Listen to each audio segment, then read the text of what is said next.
सो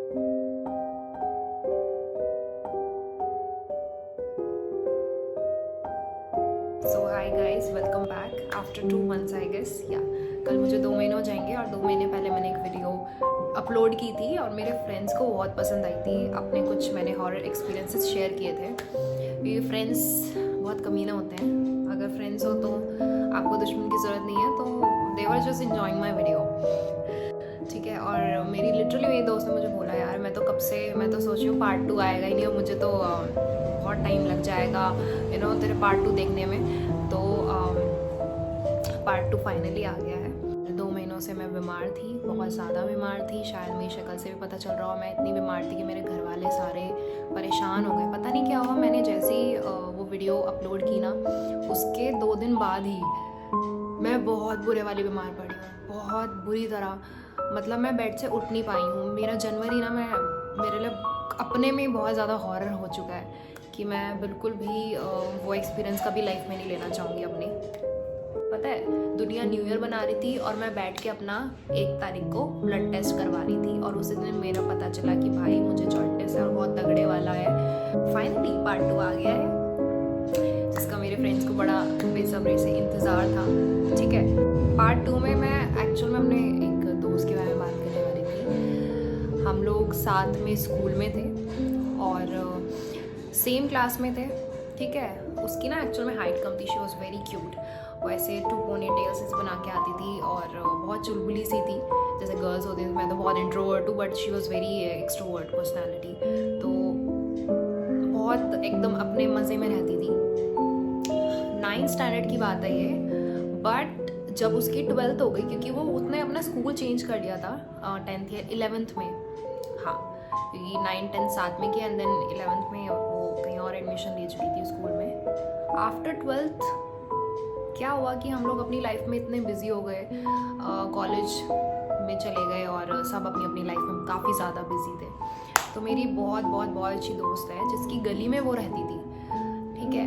और हुआ क्या कि मेरी दोस्त ने व्हाट्सएप पे स्टेटस डाला जिसमें उसने लिखा था कि हमारी गली में, मतलब मेरी जो थी क्लासमेट, क्योंकि हम लोग फ्रेंड्स नहीं थे एक्चुअली, क्लासमेट ज़्यादा थे, बात होती थी बट एक होता है ना कि रेगुलर नहीं होती थी क्लास में रहते हुए, क्योंकि क्लास में इतनी सारी लड़कियाँ थी तो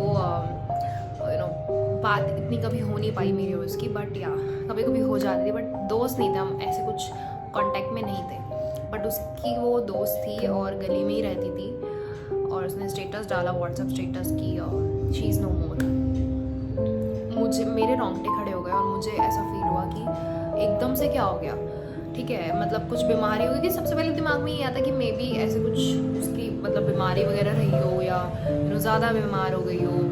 तो मैं अपनी फ्रेंड के यहाँ गई, मैंने उससे पहले तो मैसेज करके पूछा कि क्या हुआ इसको।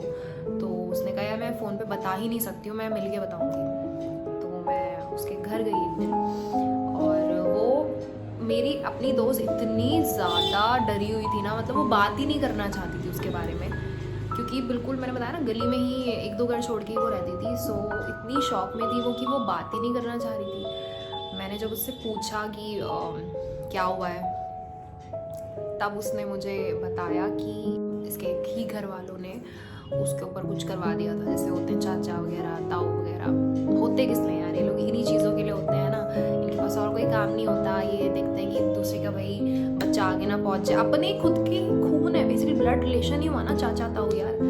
तो उसके ऊपर उन्होंने कुछ नेगेटिविटी छुड़वा दी और उसकी परेशानी स्टार्ट हुई उसके घुटनों से, उसकी नीज में प्रॉब्लम आनी स्टार्ट हुई। आफ्टर सम टाइम धीरे धीरे उसका पूरी बॉडी मतलब ख़राब होने लगी अंदर से। और फिर उसके ऊपर दिखती थी, आती थी, जो भी चीज़ थी, वो लेडी थी, सो आती थी उसके ऊपर। और मेरी दोस्त ऐसे बताती है कि वो चीखने की आवाज़ें उसकी उनके घर तक आती थी और वो हवा में उड़ती थी। जब वो मुझे बता रही थी ना, मेरे गूज़बम्स सीरियसली बॉडी में आ गए थे। मेरे दिमाग में एकदम से वो 1920 मूवी आई, जैसे वो हवा में उड़ रही होती है लड़की, यही वो हवा में उड़ना शुरू हो जाती थी और बोलती थी मैं इसको नहीं छोड़ूंगी इसको। फिर उन्होंने, जैसे कि हर पेरेंट्स करते हैं, तो उसके पेरेंट्स ने उसको बालाजी वगैरह ले गए, पंडित से कांटेक्ट किया। कुछ टाइम के बाद ये भी हुआ कि वो थोड़ी सी बेटर होने लगी। कि देखो मैंने बताया पॉजिटिविटी समथिंग जो आपको कहीं नहीं जाने देगी। वो थोड़ी थोड़ी बेटर होने लगी थी, बट फिर क्या हुआ कि वो उसको छोड़ के उसकी सिस्टर पे आने लगी। अब क्या होगा, बहन से उससे छोड़ करके दिमाग उस पर चला गया, तो उन्होंने उसको बालाजी ले जाना छोड़ दिया।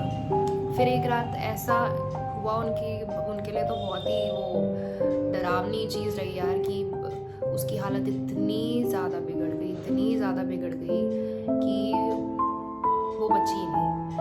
ठीक है, और मेरे साथ के मेरे भी कुछ फ्रेंड्स थे ऐसे जो उसको देखने वेखने भी गए थे। मैं सच बताऊँ, मैं देख ही नहीं सकती यार, मैं इमेजिन भी नहीं कर सकती हूँ। भले मेरी क्लासमेट थी, हम फ्रेंड्स नहीं थे, बट स्टिल है ना, we were in the same standard, तो दिमाग में वो चीज़ कहीं ना कहीं क्लिक करती है कि भाई ये क्या हो रहा है उस लड़की की लाइफ में, क्यों हो रहा है, क्यों करवाया।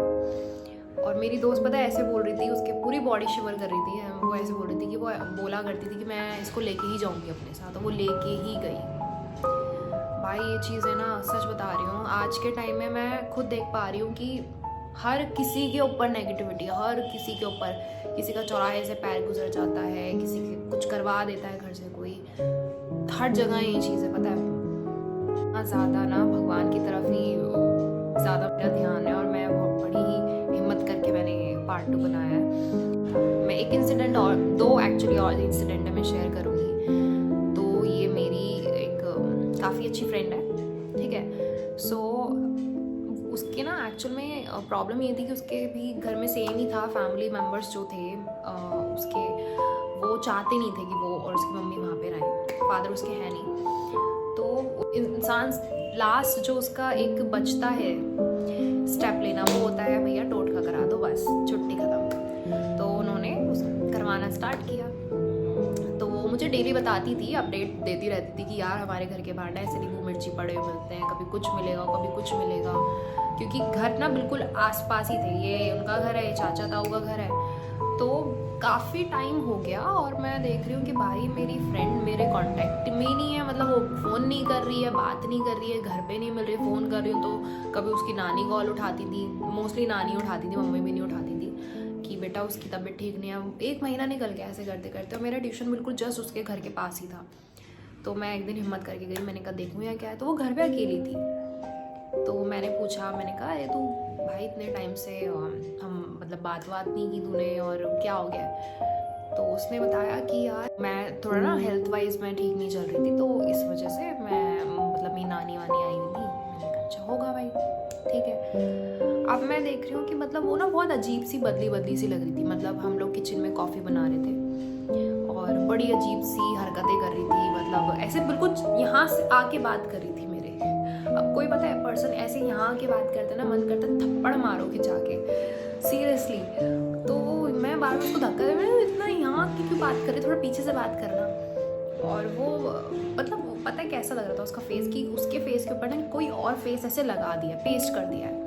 तो वो ऐसी लग रही थी उस टाइम पे।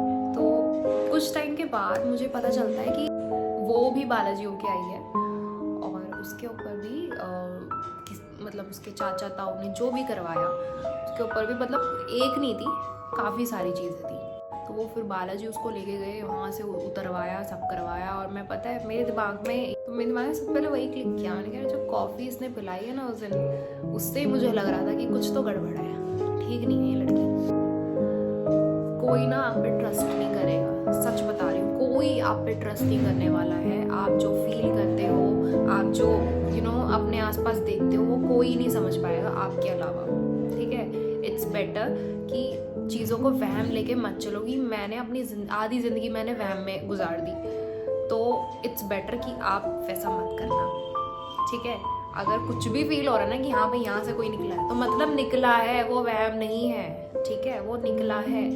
क्योंकि हम सच बता रही हूँ मैं, मुझे कभी कभी ऐसा फील होता है ना कि मैं या तो बहुत ज़्यादा स्टूपिड थी, या फिर मैं चीज़ों को समझना नहीं चाहती थी समझ करके भी, या फिर मेरे साथ थर्ड चीज़ ये हो सकती थी कि मैं उस स्टेट ऑफ माइंड में नहीं जाना चाहती, डर नहीं पैदा करना चाहती थी बेसिकली अपने अंदर। इस again I am gonna tell you, stay safe, दूर रहो ऐसे आंटियों से, ऐसे अंकलों से, बिल्कुल दूर